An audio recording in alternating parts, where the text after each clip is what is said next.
بسم اللہ الرحمن الرحیم۔ السلام علیکم۔ آج اس ویڈیو میں ہم آپ کو حضرت سلمان علیہ السلام اور ایک چونٹی کا واقعہ سنائیں گے، تو ویڈیو کو اینڈ تک ضرور دیکھیے گا۔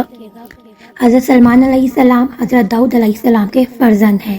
یہ اپنے مقدس باپ کے جانشین ہوئے اور اللہ تعالیٰ نے ان کو بھی نبوت اور سلطنت دونوں سادسوں سے سرفراز فرما کر تمام روئے زمین کا بادشاہ بنا دیا، اور 40 برس تک آپ تخت سلطنت پر جلوہ گر رہے۔ جن و انس اور شیاطین، چرند پرند درندے، سب پر آپ کی حکومت تھی۔ سب کی زبانوں کا آپ کو علم عطا کیا گیا اور طرح طرح کی عجیب و غریب سنتیں آپ کے زمانے میں بروئے کار آئیں۔ اسی طرح قرآن مجید میں بھی ارشاد ہوتا ہے، جس کا ترجمہ اس طرح سے ہے: اور سلمان داؤد کا جانشین ہوا اور کہا، اے لوگو، ہمیں پرندوں کی بولیاں سکھائی گئی اور ہر چیز میں سے ہم کو عطا ہوا، بے شک یہی ظاہر فضل ہے۔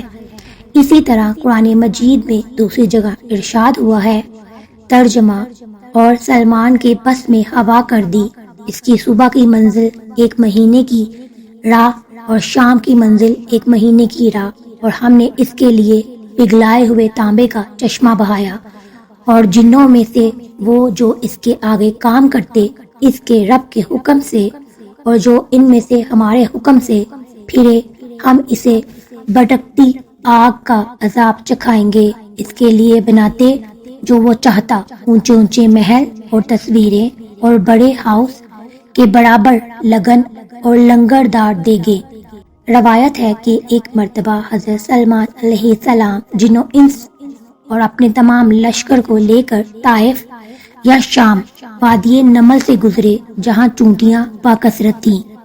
تو چونٹیوں کی ملکہ جو مادہ اور لنگڑی تھی، اس نے تمام چونٹیوں سے کہا کہ اے چونٹیوں، تم سب اپنے گھروں میں چلی جاؤ، ورنہ حضرت سلمان اور ان کا لشکر تمہیں بے خبری میں کچل ڈالے گا۔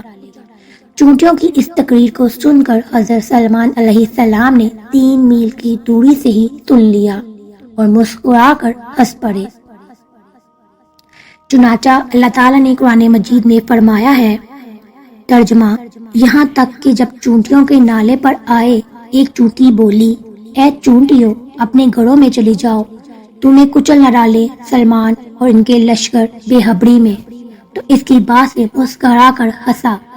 اس قرآنی واقعہ سے ہمیں چند اسباق ملتے ہیں۔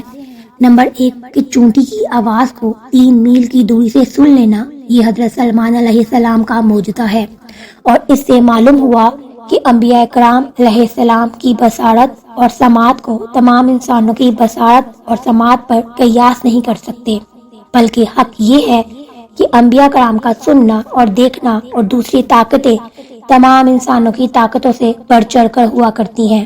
اور نمبر 2، چونٹی کی تقریر سے معلوم ہوا کہ چونٹیوں کا بھی یہ عقیدہ ہے کہ کسی نبی کے صحابی جان بوجھ کر کسی پر ظلم نہیں کر سکتے، کیونکہ چونٹیوں نے کہا کہ حضرت سلمان اور ان کی فوج اگر چونٹیوں کو کچل ڈالیں گے تو بے خبری کے عالم میں لاشعوری طور پر ایسا کریں گے، ورنہ جان بوجھ کر ایک نبی کے صحابی ہوتے ہوئے وہ کسی پر ظلم اور زیادتی نہیں کریں گے۔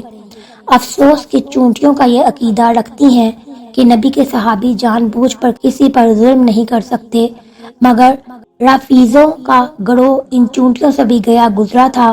ثابت ہوا کہ ان ظالموں نے حضور سید المرسلین صلی اللہ علیہ وآلہ وسلم کے مقدس صحابہ پر تہمت لگائی تھی کہ ان بزرگوں نے جان بوجھ کر حضرت بی بی فاطمہ رضی اللہ تعالی عنہا اور اہل بیت پر ظلم کیا، معاذ اللہ۔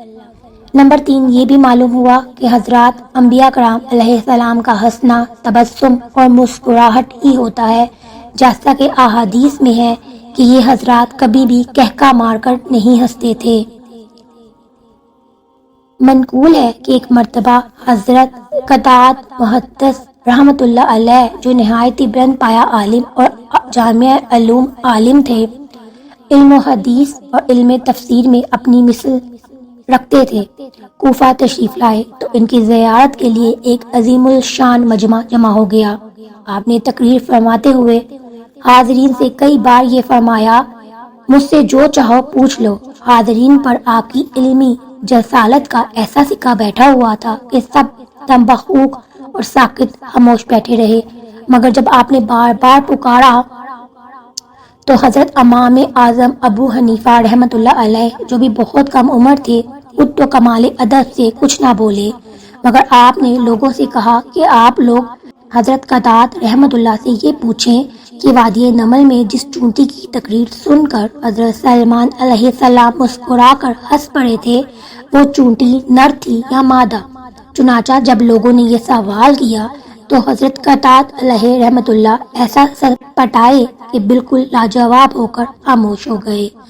پھر لوگوں نے حضرت امام حنیفہ رحمۃ اللہ علیہ سے دریافت کیا تو آپ نے فرمایا وہ چونٹی مادہ تھی۔ حضرت قطادہ علیہ رحمۃ اللہ نے فرمایا اس کا ثبوت؟